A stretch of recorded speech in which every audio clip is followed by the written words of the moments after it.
أهلا بيكم في كرشي الهوانم، أتمنى تكونوا بألف خير. النهاردة إن شاء الله أنا هعمل جوزة، يمكن هي مش جديدة بس فيها كذا حد طلبها مني، فأتمنى يا رب إن أنا أقدر أوصلها بسهولة.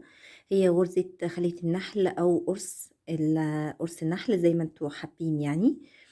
أنا هستخدم في الغرزة دي خيط السلسلة. الغرزة دي تقدروا تعملوها بأي خيط، يعني ممكن تشتغلوا بخيوط صوف، بخيوط كليم زي ما انتوا حابين. طبعا تقدروا تعملوها في شنط، في ملابس، في مفارش، في بطاطين، وتقدروا تدخلوها مع كذا غرزة. انا نصيحتي في الغرزة دي ان انا هستخدم ابرة مقاس كبير وابرة مقاس صغير، بس ابرة مقاس كبير هتسهل معاكم فرق درجة او نص درجة بين الابرة والابرة. يعني انا دي ابرة مقاس 5 ودي اللي هشتغل بيها، وهرجع هشتغل بابرة مقاس 6.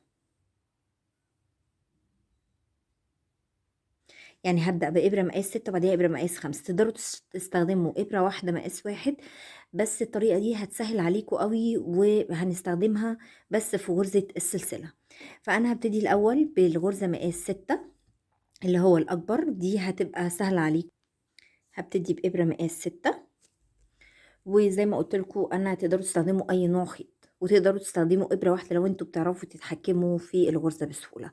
الغرزه دي هنبتدي بعدد زوجي، يعني تقدروا تبداوا ب 10 12 14 20 22 اي رقم زوجي. فانا هشتغل 1 2 3، اشتغل السلسله بتاعتي. بعد ما خلصت العدد الزوجي زي ما اتفقنا، هشيل بقى الإبرة بتاعتي الكبيرة واستخدم الإبرة الصغيرة. السطر الجاي على طول مش هرتفع، هشتغل على طول عشان يديني رقم فردي في الآخر.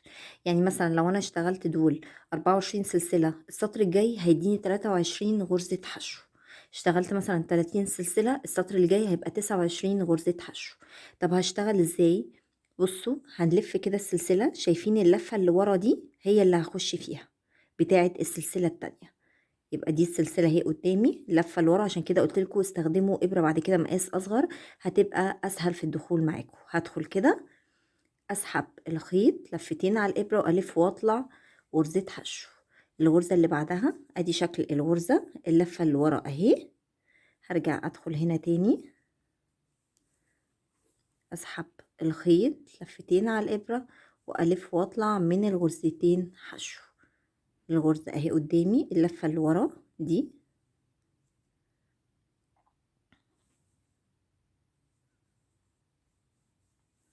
واشتغل غرزة حشو. اللفة اللي ورا السطر كله بنفس الطريقة اهي. دي السلسلة عدلة، هتلاقوا بقى من تحت الشكل عامل كده، شايفينها ازاي؟ اهي اللفة اللي ورا اهي، ادي السلسلة من قدام، ادي السلسلة اللفة اللي ورا.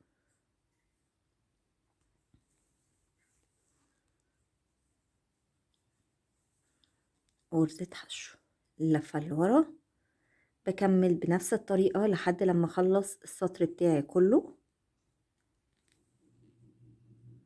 بسحب، يبقى عندي لفتين على الإبرة، ألف وأطلع منها مع بعض، فبيديني شكل الغرزة كده، ومن تحت زي ما انتوا شايفين زي من فوق.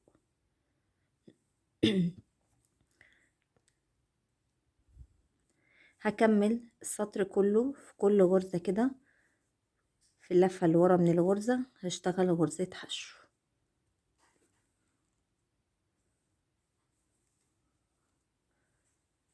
اهي. كمل السطر لحد الاخر. هنا انا خلصت السطر بتاعي، فهتلاقوا انا بدأت ب24 سلسلة، فلو عديتوا الغرز هتلاقوها بقى 23 سلسلة. يبقى احنا اول سطر بنعمله زوجي، على طول بنشتغل السطر اللي بعده من غير ما ارتفع، فهيديك السطر اللي بعده عدد فردي.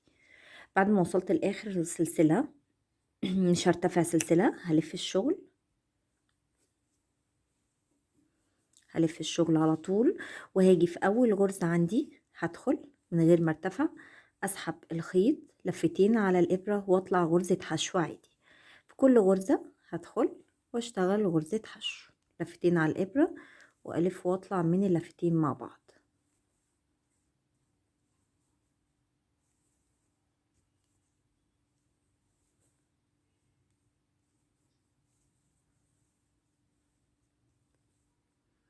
كملوا بنفس الطريقة غرزة حشو لحد آخر السطر. أنا هنا خلصت سطر الحشو كله بتاعي. بالنسبة للسطر الجاي برضو هلف الشغل، وفي أول غرزة عندي هدخل، خدوا بالكم أنا مرتفعتش خالص، أسحب برضو الخيط وألف وأطلع غرزة حشو. هنا بقى دي أول غرزة حشو وتحتها أول غرزة حشو أهي، تمام؟ يعني أول غرزة أهي، دي أول غرزة حشو عندي تحت أهي اللي واخدة حرف شكل الإكس دي أول غرزة حشو. دي تاني غرزة حشو، احنا خلاص اشتغلنا في دي، فوقيها غرزة حشو. التانية أهي. برجع أعمل إيه؟ أدي حرف الفي أو حرف الإكس ده، هدخل من تحته كده أهو، أسحب الخيط من ورا، أرفع كده الخيط لحد السطر بتاعي وألف، هعدل بس الخيط، ألف وأطلع من الحلقتين غرزة حشو، تمام؟ اللي بعدها دي الغرزة اللي أنا اشتغلت فيها اللي هي غرزة الحشو التانية، الأولى أهي، التانية أهي، التالتة فوق أهي اللي هي قدامها دي أو قدام بعض. هاجي في التالتة وأدخل أسحب الخيط واشتغل غرزة حشو عادية. بعديها على طول دي اللي هي فوقيها دي اللي هي التالتة، هاجي الرابعة اللي عليها الدور هنا تحت حرف الإكس ده برضو، هدخل كده أسحب الخيط من ورا وارتفع. أنا بحب بس أعدل الخيط عشان تبقى مفتوحة كده معايا وباينة، واسحب واطلع غرزة حشو. الغرزة اللي بعديها اهي هشتغل غرزة حشو عادية.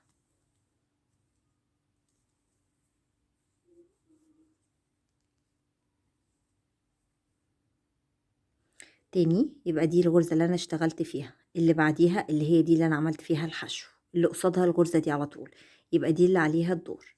هرجع ادخل هنا اسحب الخيط وارتفع والف واطلع من اللفتين غرزة حشو. بعد كده دي الغرزة اللي عليها الدور هشتغل فيها حشو عادية.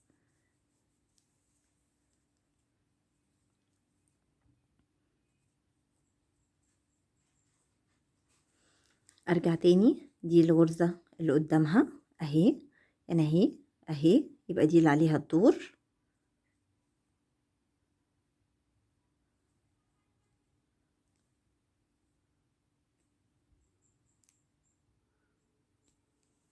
اسحب الخيط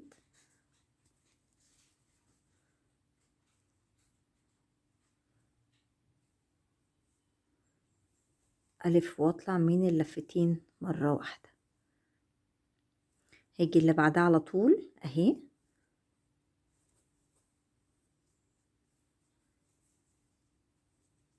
هسيب برضو اللي تحتها واللي بعديها، اسحب الخيط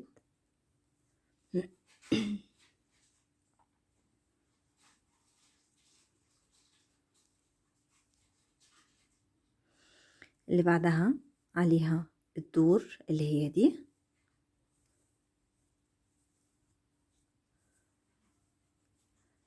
اللي تحتها اللي بعديها على طول،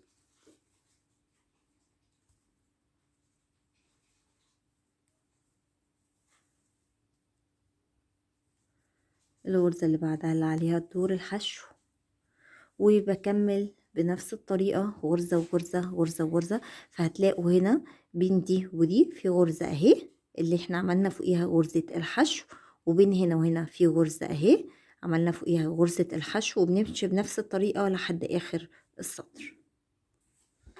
هنا انا خلاص خلصت السطر بتاعي. هاجي بعد الغرزة الطويلة هاجي اهي اخر غرزة حشو عندي، هدخل كده واشتغل غرزة حشو عادية زي ما بدأت بالظبط أول السطر عندي هنا. بالنسبة للسطر الجاي برضو نفس الكلام، هجيب الشغل كده واسحب الخيط من ورا،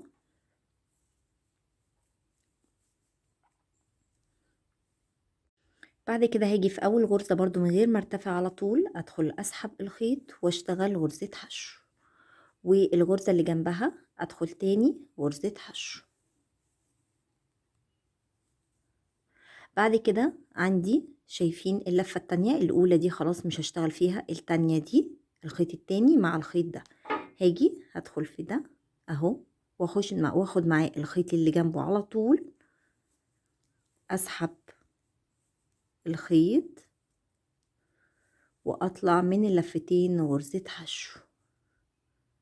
بعد كده عندي في غرزة هنا في النص ما بين هنا وهنا، الغرزة دي هدخل فيها واشتغل غرزة حشو.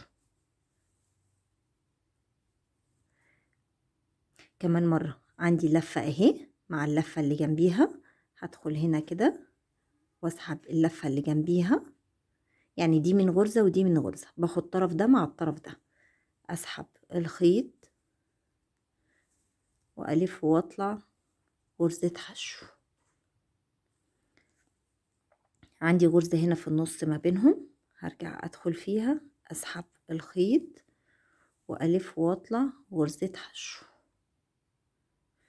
تاني عندي اهي دي طالعة من نفس الغرزة، احنا خدنا اول واحدة اهي، التانية اهي مع الغرزة اللي جنبيها طالعين الاتنين من نفس الغرزة، باخد خيط واحد منهم بس واسحب الخيط الف واطلع غرزة حشو.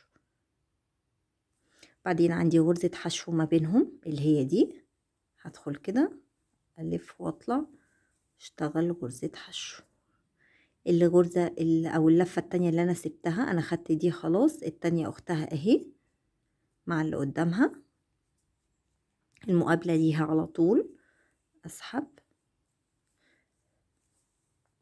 الف واطلع غرزة حشو. غرزة الحشو اللي ما بينهم فوق ما بين دي ودي في غرزة اهي، بدخل كده واشتغل تاني غرزة حشو زي ما انتم شايفين كده ظهر الغرزة اهو. كملوا بنفس الطريقة، ادي اللفة التانية مع اللي قدامها، ادي الغرزة كاملة، هاخد لفة واحدة كده اسحب الخيط والف واطلع غرزة حشو. بعدين الغرزة اللي ما بينهم هدخل غرزة حشو، ودي مع اللي قدامها اسحب الخيط واطلع غرزة حشو، غرزة الحشو اللي ما بينهم غرزة حشو، وبكمل بنفس الطريقة كده لحد اخر السطر. عندي هنا انا وصلت لاخر السطر وهنهي السطر بغرزتين حشو زي ما بدأت، فهيجي في الغرزة اللي قبل الاخيرة ادي غرزة حشو زي ما بدأت بغرزتين حشو، ودي الغرزة الاخيرة بتاعتي. بالنسبة للسطر الجاي هلف برضو الشغل، هجيب الخيط كده من ورا وهلف الشغل زي ما انتوا شايفين هنا. هاجي ده عندي الغرزة الطويلة، انا بقى هشتغل العكس، هشتغل في اول غرزة وفوق الطويلة دي هشتغل غرزة حشو، وهشتغل هنا الغرزة الطويلة والغرزة الحشو العادية هنا ما بينهم. طب هعمل ازاي؟ ده اول سطر حشو خلاص مش هشتغل فيه، هشتغل في السطر التاني اللي هو ده، فمش هرتفع ومش هشتغل غرزة حشو. هاجي دي الغرزة اللي في السطر التاني دي اول غرزة حشو، هدخل كده اسحب الخيط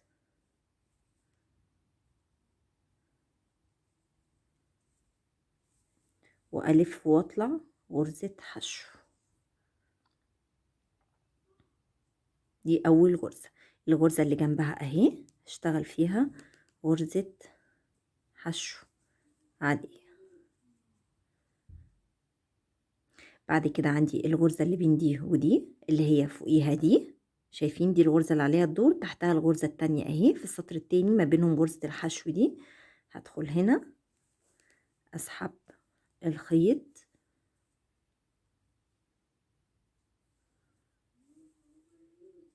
والف واطلع من غرزة الحشو. دي الغرزة اللي بعديها غرزة حشو عادية زي ما انتوا شايفين كده اهي. هاجي في الغرزة اللي ما بينهم ما بين دي ودي غرزة الحشو اللي بينهم اهي، هرجع ادخل هنا اسحب الخيط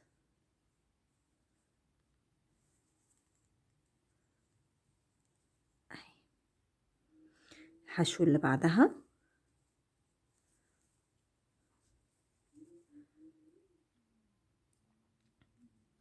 هرجع اللي بعدها اهي غرزة الحشو اهي اللي هي الغرزة دي هخش تحتيها هنا،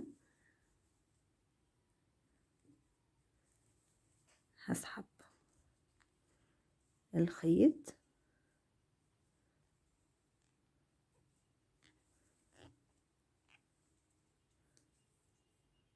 غرزة الحشو اللي بعدها غرزة الحشو اللي بين الاتنين الطوال اهي،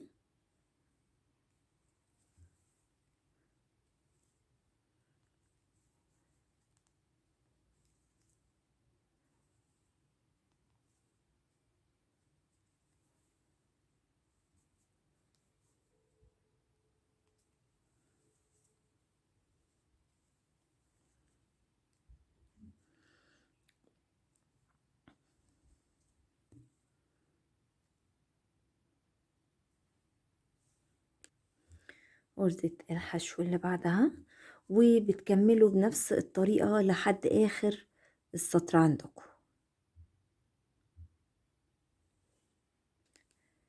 حاجة كمان عايزة اقول لكم عليها، طول ما انتوا ماشيين عشان تأكدوا انتوا صح، لو لفيتوا الشغل الناحية التانية هتلاقيكوا طالعين من قلب شكل ال8 ده، طالعين من قلبيه، فانتوا كده ماشيين صح. يعني ممكن جدا بعد غرزة الحشو العادية هوريكوا عشان بس تبقوا واخدين بالكم من النقطة دي. لما باجي ادخل دي غرزة الحشو هي اللي في النص، هدخل كده لازم تطلعوا من ورا ما بين شكلين ال8 دول اهي، تسحبوا الخيط. طبعا انتوا لو داخلين في الغرزة صح هتلاقوها مظبوطة من غير حتى ما تلفوا الشغل. هوريكم كمان واحدة غرزة الحشو العادية اهي، الغرزة اللي بين الاتنين اهي هنا، فهتلاقوا من ورا بصوا طلعت منين ما بينها اهي. هسحب الخيط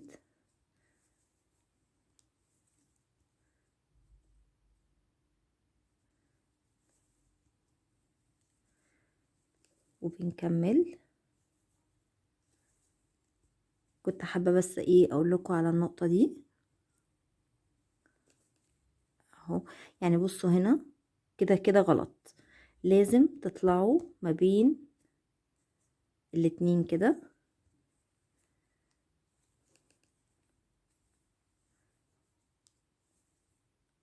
هعدلها برضو.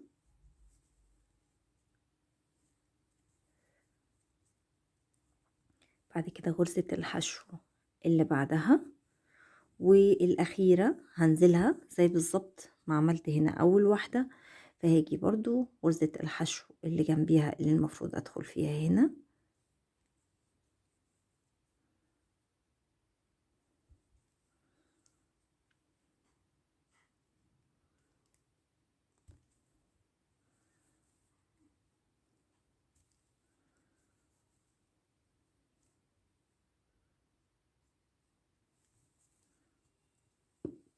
ودي الغرزة الأخيرة.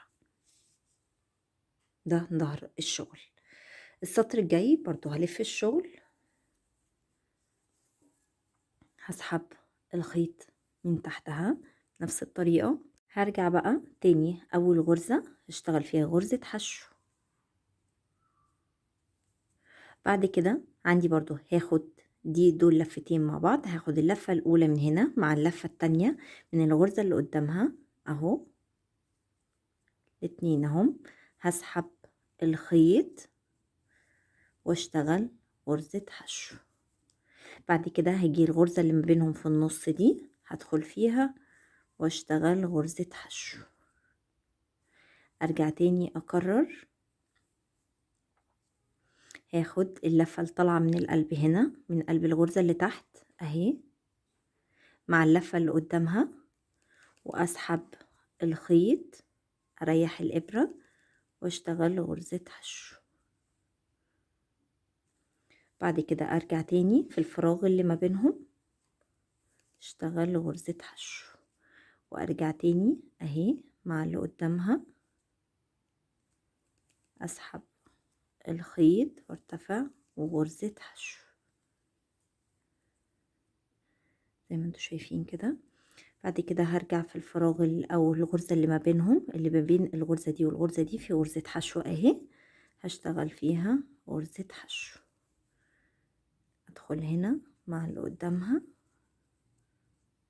واشتغل غرزة حشو، بعدين في الغرزة اللي ما بينهم اهي غرزة حشو، ارجع اخد اللفة دي مع اللفة اللي قدامها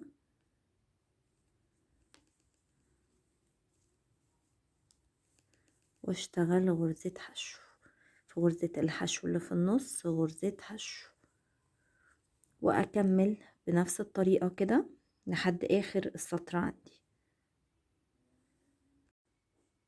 بعد هنا وصلنا خلاص لاخر السطر، هاجي برضو بعد غرزة الحشو العادية عندي حرف الفي ده مع الاولانية اهي، اخر واحدة غرزة حشو، بعد كده في اخر غرزة حشو هشتغل غرزة حشو واحدة اهي، يبقى هي بالشكل ده. بالنسبة للسطر الجاي برضو هلف الشغل وهجيب الخيط من ورا كده، وهاجي دي اول واحدة كنا عاملينها غرزة حشو طويلة اهي، يبقى هاجي في اول واحدة هشتغل غرزة حشو عادية،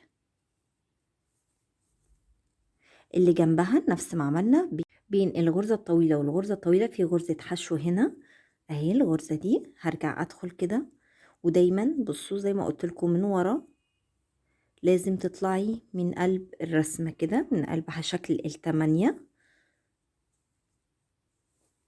هسحب الخيط واشتغل غرزة حشو، هلف واطلع من الحلقتين، غرزة الحشو اللي بعديها اللي عليها الدور اهي هرجع ادخل فيها واشتغل غرزة حشو عادية، بعد كده بين هنا وهنا الغرزة الصغيرة اللي جوه دي اهي هرجع ادخل كده، فهتلاقوا نفسكم هنا بصوا طالعين من قلب الشكل كده زي هنا كده اهو، تسحبوا الخيط والف واطلع من الحلقتين مرة واحدة، ارجع الغرزة اللي بعديها غرزة حشو عادية، بعد كده عندي الشكلين اهم بينهم حرف غرزة الحشو اهي، اظن باينة جدا اهي، هرجع اخش بصوا طالعة من قلب الرسمة ازاي، هسحب الخيط برضو ارتفع اهو واسحب تاني غرزة الحشو اللي بعديها،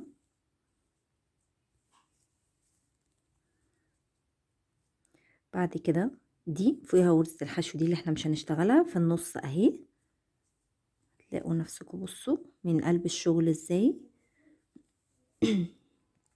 هرجع برضو اسحب الخيط اهو والف واطلع من الحلقتين، بعدين على طول بعديها غرزة الحشو اللي عليها الدور، حرف الغرزة الطويلة والغرزة الطويلة من بينهم الغرزة اهي، بصوا بتطلع مظبوطة ازاي، ولما تبصي ورا ده هيأكد لك ان انتي ماشية مظبوط.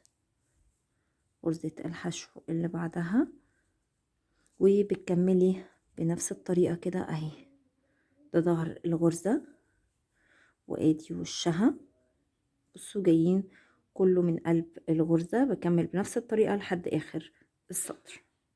هنا بعد ما وصلت لاخر السطر فهجي دي اخر غرزة حشو عندي اهي، هشتغلها زي ما بدأت بغرزة حشو واحدة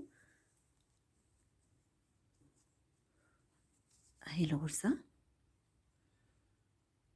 برضو نفس الكلام هلف الشغل هجيب الخيط كده من تحت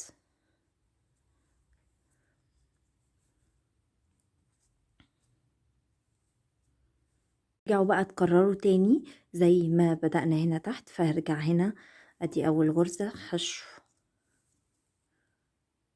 واللي بعديها غرزة تانية حشو، يبقى بدأنا السطرين بغرزتين حشو، وبعد كده هاخد اللي طالعة دي مع اللي قدامها، اللفة اللي طالعة من هنا مع اللفة اللي قدامها، اسحب الخيط عشان اقفل الشكل بتاعي اهو. فعشان يديني شكل الخلية كده، بعد كده في غرزة الحشو اللي ما بينهم اشتغل غرزة حشو عادية، بعد كده ارجع اسيب اللي شايفين الخيط التاني اللي طالع، احنا خدنا دوت التاني بقيت الغرزة مع اللفة الاولانية من الغرزة اللي بعدها اهو، وارجع اسحب واطلع برضو غرزة حشو في غرزة الحشو اللي ما بينهم، هشتغل غرزة حشو وبكمل بنفس الطريقة كده لحد لما بتوصلوا للطول اللي انتوا عايزينه. وده كده شكل الغرزة بعد ما اشتغلت كذا سطر فيها. ده وش الغرزة وده ظهرها زي ما انتوا شايفين. اتمنى يا رب تكون الغرزة عجبتكم، واتمنى اكون قدرت اوصلها لكم بأبسط طريقة، واستنوني فيديوهات تاني ان شاء الله.